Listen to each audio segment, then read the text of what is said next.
Republican presidential nominee Donald Trump has been rushed off stage by Secret Service agents at a rally in Reno, Nevada. At it. Great.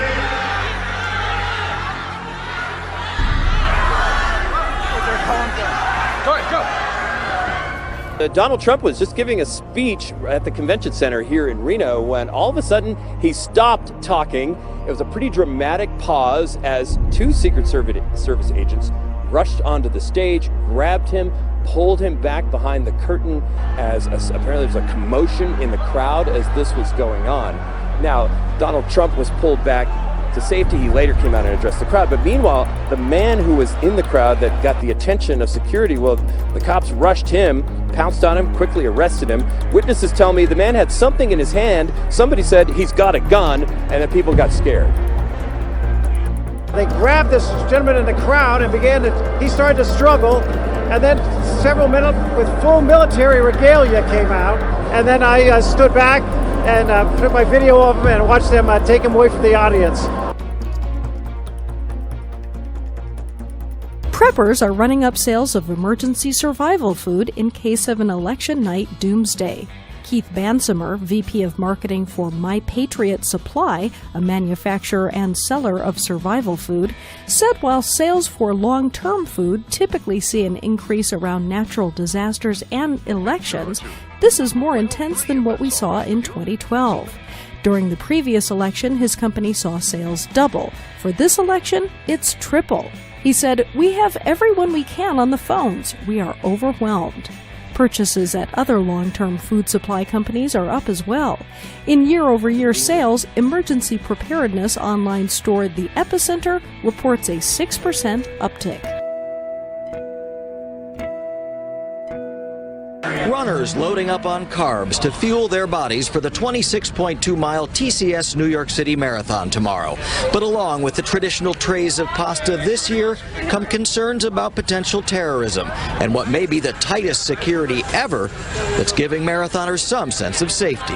When you see so many police, sometimes you are scared, but we couldn't see anything, but you can see the security everywhere. As runners got in one last training session today, the NYPD maintained a very visible presence in and around Central Park with heavily armed counterterrorism teams, bomb-sniffing dogs, and portable traffic barriers set up to deter would-be car bombers. And now, as U.S. intelligence warns of an unspecified al-Qaeda terror threat possibly targeting New York, Texas, and Virginia the day before Election Day, nobody wants to take any chances. So expect tight security not only at the marathon on Sunday, but also at polling places on Tuesday.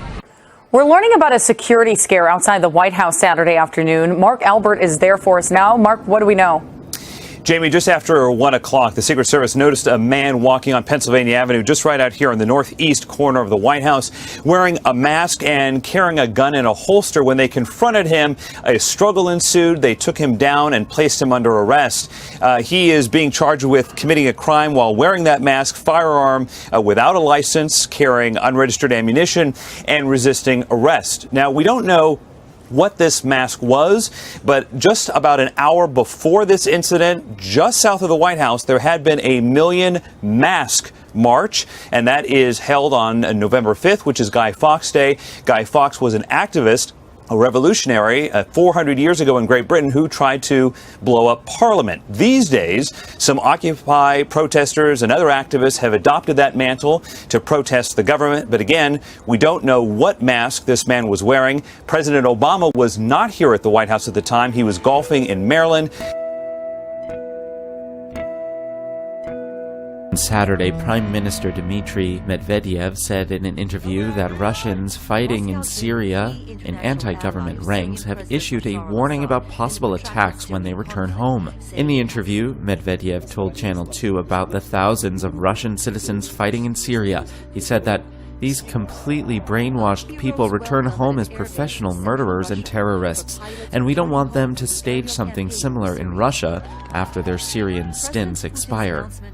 The Kremlin says that Moscow is now fighting Islamic State and other militant groups in Syria that pose a threat to the security of Russia and the world. After its military counter-espionage service identified 20 Islamists in the Bundeswehr, according to German media group Funke, the German government plans to carry out security investigations of all military recruits beginning in July 2017. A spokesman for the agency confirmed that number. He said 60 additional potential cases were under investigation. The media group reported draft legislation to be considered by the German parliament in coming weeks would mandate investigations of all recruits to counter efforts by the Islamic State jihadist group to infiltrate the military and obtain weapons training. The MAD spokesman said recruiting offices had received an undisclosed number of queries from people who wanted to join the military for only a few months and expressed a keen interest in intensive weapons and equipment training.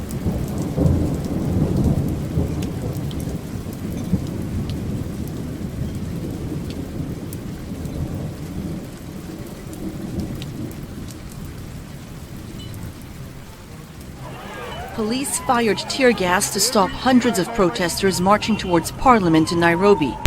The protesters were angry over allegations of government corruption. But they were met by the police, who charged the crowd, beating some of them with batons. This latest protest was triggered by opposition claims that the government of President Uhuru Kenyatta has abused public funds in healthcare, a charge the health ministry denies. But demonstrators say there's more to it than that. It's also an event that is really meant to bring to the fore the failure of our government, the failure of our president, who publicly indicated that he is not able to do anything against corruption. Filling the streets of Seoul. Tens of thousands of South Koreans have joined a candlelit rally in the capital, calling on the country's embattled president to go. Park Geun-hye has been rocked by a scandal involving an old friend who's alleged to have used her closeness to meddle in state affairs. The president's made a tearful apology, saying her heart was breaking, and has pledged to cooperate with prosecutors in their investigation. There's even talk that I fell into a cult, she says, or I held a shamanistic ritual at the Blue House. I'm saying clearly, none of this is true. The lawyer for Park's longtime friend, Choi Soon-sil, says he expects prosecutors to probe whether she inappropriately received classified documents and benefited unlawfully from two non-profit organisations. Koreans are angry, claiming Park has betrayed public trust and mismanaged her government. There have been violent scenes on the historic streets of Florence. Demonstrators clashed with riot police in the Italian city on Saturday. One officer was reportedly left with an injured leg in the clashes. Police used shields to block young men who were charging them in an attempt to reach a building where Prime Minister Matteo Renzi was at a political meeting. They were from a larger group of anti-government protesters whose march was timed to coincide with Renzi's visit. The demonstration aimed to show opposition to a constitutional referendum that Renzi has called for December the 4th. He says the changes are much-needed reforms. But opponents fear they will lead to an excessive centralisation of power. Supporters of the pro-Kurdish People's Democratic Party gather for an anti-government protest in Istanbul on Saturday. Turkish police fired water cannon and tear gas.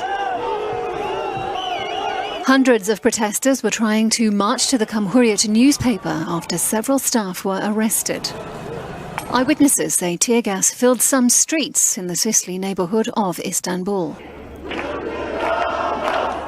People also gathered in the southeastern city of Diyarbakir to protest against the arrest of 12 pro-Kurdish lawmakers on Friday by the Turkish authorities.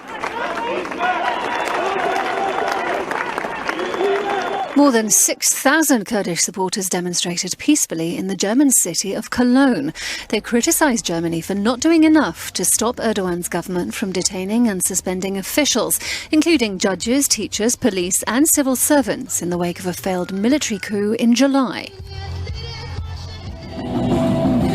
There were also demonstrations on the streets of the French capital, Paris. And now to Kashmir, where Indian security forces have attacked a funeral procession in the disputed Kashmir region, injuring at least 30 people there. Clashes erupted as mourners took to the streets holding the coffin of a teenage boy who allegedly died under police torture in the city of Srinagar. The boy went missing on the 27th of October and died in a hospital overnight after he was found in an unconscious state. Kashmir is experiencing its largest protest against Indian rules in recent years, sparked by the killing of a popular pro-independence activist back in July. Since then, more than 100 protesters have been killed by Indian forces. Now, the Muslim-majority Kashmir was divided between India and Pakistan. Since the two countries gained independence from British rule in 1947, both neighbors claimed the disputed region in its entirety. The head of the Basque militant separatist group ETA is said to have been arrested in southwestern France. Michael Iristofa was detained in Ascan, a village near the Pyrenees Mountains, according to the Spanish Interior Ministry. In a statement, it said the 41-year-old had been on the run from authorities and is the leader of the illegal organisation. Formed in the late 1950s, ETA has been aiming to establish an independent Basque state in northern Spain and southern France. Hundreds of people have been killed.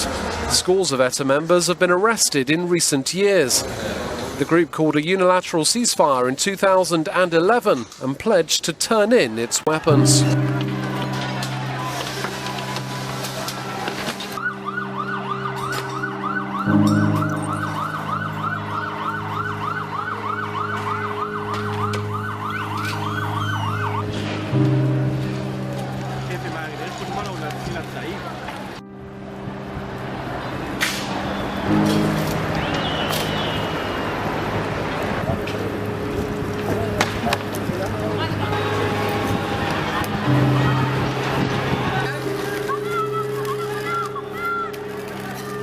When Hurricane Matthew hit Haiti a month ago, it didn't discriminate. It destroyed everything in its path.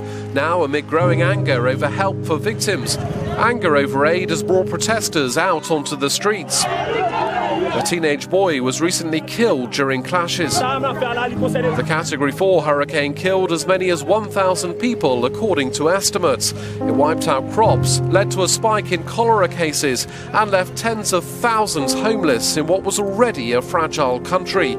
So much agricultural damage was caused that UN officials quickly warned that Haiti could face a famine within 6 months.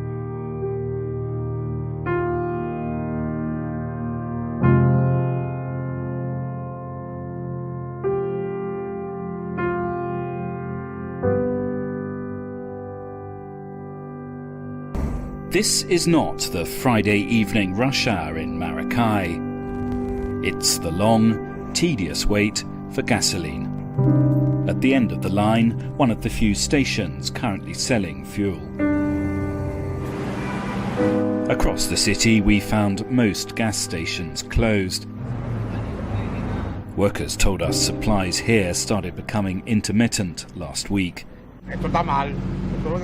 It's all bad, said this man. We're all losing out.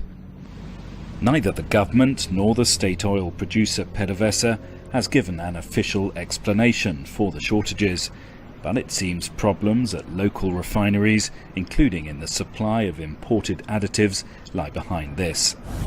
For the last 2 years, Venezuelans have got used to almost everything being in short supply except gasoline. To be told now that that is also running out really hurts. This, after all, is the country sitting on the world's largest proven oil reserves, with a population used to abundant and nearly free gasoline. Luis had to push his taxi here. There's no work and no food, he said.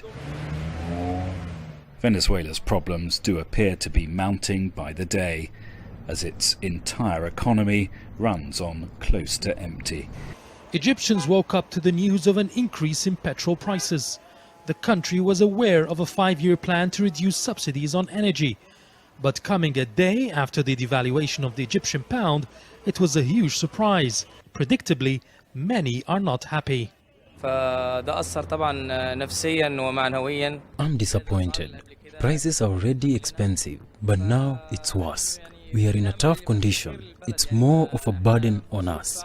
We are trying to live a normal life, but we are not able to do so. It's tough times ahead for Sudan.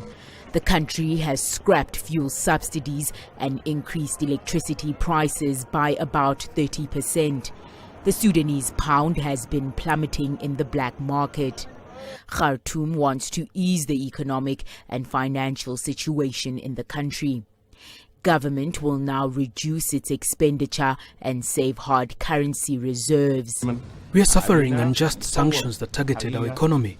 The purpose of these sanctions is to cause a wide instability and chaos, such as what happened in many regional countries around us. The economy of the East African country is already affected by U.S. economic sanctions. The U.S. renewed the economic embargo on Monday. China and Russia cooperate closely in various fields, including the economy, trade, and investment. Bilateral trade volume has been growing rapidly over the years. Since the outbreak of the Ukraine crisis, Western countries like the United States imposed several economic sanctions on Russia. The international market price of crude oil decreased significantly, which has stunted the Russian economy. Medvedev acknowledged that Western countries' sanctions have harmed Russia's economy.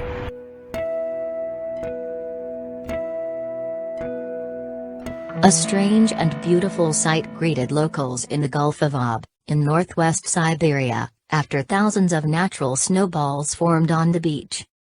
An 11-mile, 18 kilometers, stretch of coast was covered in the icy spheres. The sculptural shapes range from the size of a tennis ball to almost 1 meter, 3 feet, across. They result from a rare environmental process where small pieces of ice form, are rolled by wind and water, and end up as giant snowballs. Locals in the village of Nida, which lies on the Yamal Peninsula just above the Arctic Circle, say they have never seen anything to compare to them. Ahead of the election, son of legendary pastor to the president's Reverend Billy Graham, is calling on Americans to pray. So you're not publicly coming out endorsing anyone, but you say this is the most pivotal, most important election of our lifetime. Why? Well, there's so much at stake right now when you look at our country. We have great threats outside of our country. We see corruption at every level in Washington, and it's in both parties. And it's a cesspool, and something's got to change. Otherwise, if we just continue as we've been going, I don't see how America's going to be able to make it. We've just become such a corrupt society, and the only hope for America is God. And I went to all 50 state capitals this year to hold prayer rallies on the state capitol steps, asking people to pray, and they came by the thousands, and they stood there for hours praying for this nation. And I've been asking Christians to vote, to go to the polls and vote, but pray before you cast your ballot, and just ask God who you should vote for. I'm not going to tell people who to vote for, but I want people to pray. You're hearing some Christians say, I can't vote for either one, I'm not voting. Is that a dodge, do you think, or is that a legitimate position? No, they're wrong, absolutely wrong. In the Bible, we see that when Paul was arrested, he was a Roman citizen. And he used his rights as a Roman citizen to appeal to Caesar. And I'm just asking Americans, we have a right to vote. So let's exercise that right and let's vote, because we can make a change. God uses people to bring change. He used his people in the scriptures to bring change. And the Christian voice needs to be heard in America, because we're losing our rights as a nation. And in the last election, they say between 25 to maybe 35 million evangelical Christians stayed away from the polls. And I'm trying to wake the church up and tell them we have a responsibility. Let's go to the polls and vote. And of course, I've been asking Christians to vote for candidates that best stand for biblical principles. That's so important.